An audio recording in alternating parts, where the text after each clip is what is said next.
Hello everybody, hi! I'm back in California, so I'm in my backyard. You can see that it's green here. If I pan the camera this way, it's very bright, but maybe you can see it's quite dead there. So I'm gonna focus on the positive green stuff over here.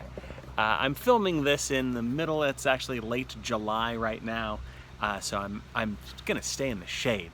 Anyway, today we are talking about our first major writing assignment. If you're watching my channel as a Moorpark student, then you know that I'm making these videos to lecture a little bit.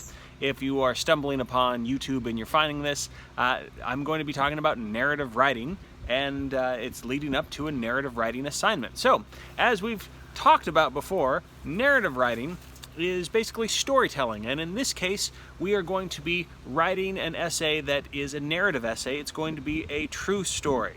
What is it going to be about? Well, I'm keeping it quite open, but we're calling it a discovery. So you are going to write about a personal discovery. You're going to write about any type of memory or experience that you've had that's led to some type of discovery. So you've learned something about yourself, or you've learned something about others. And if you've been keeping up with the reading, you've already read a number of these essays. For example, the essay, Why Don't We Complain? That is a series of personal experiences where our narrator is telling us true stories about when he was at the movie theater and the screen was all blurry, and when he was on the train and it was very hot and he wanted to complain, but he doesn't. He feels pressure from society or pressure from his wife, or maybe he just feels a little insecure and he doesn't speak up for himself. So Why Don't We Complain has a number of little personal experiences, narrative true stories, and then he makes not just an assessment or a discovery about himself, but he discovers something that he's concerned about with society. He writes this, this is by William F. Buckley Jr., and he writes this in the early 1960s, and so he's talking about, he's worried that if the general population of America is not standing up and complaining, that they are going to let the Soviet Union walk all over them, or that a dictatorship will kind of storm in. So that's his perspective, and that's his discovery, that's his social commentary. You can also think of Malcolm X's amazing narrative, A Homemade Education.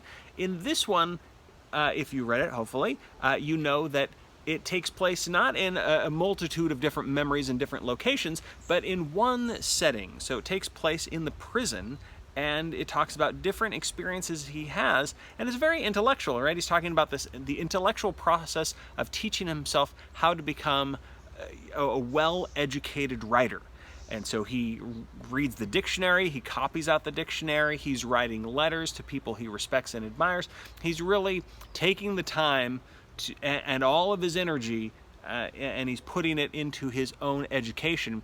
That personal narrative is described by Malcolm X, and then that leads into a discussion, kind of an overview of oppression throughout history. So you see in that essay, he also takes this personal discovery, and like William F. Buckley, he looks at the world and is coming up with ideas about the world based upon his personal experiences or his personal discoveries.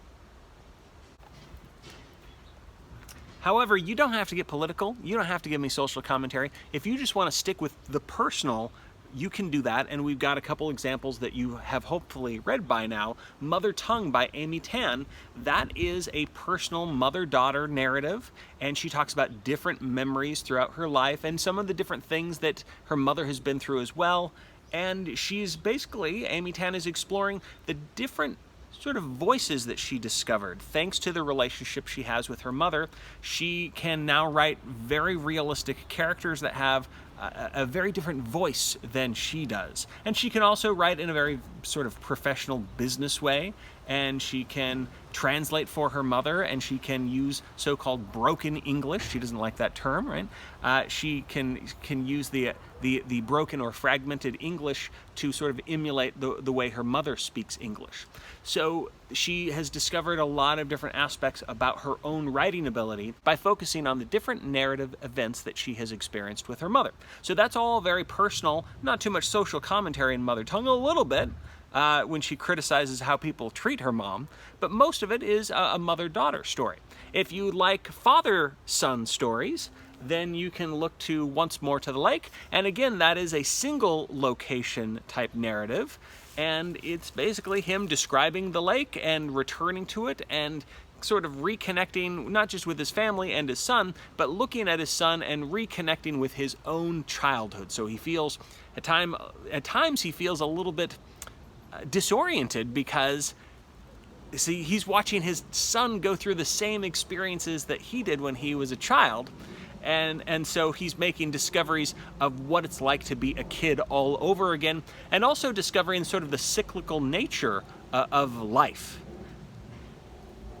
So those are 4 very different authors, and you might be reading some of your own authors on your own. So I encourage you to explore other authors throughout the semester. In particular, look for authors that are telling true stories, right? To the best of their ability, they are telling the truth. That's what I would like you to do. So the plot of your essay, of your narrative essay, can be anything that you want it to be. All I ask is that you are writing about your own true experiences.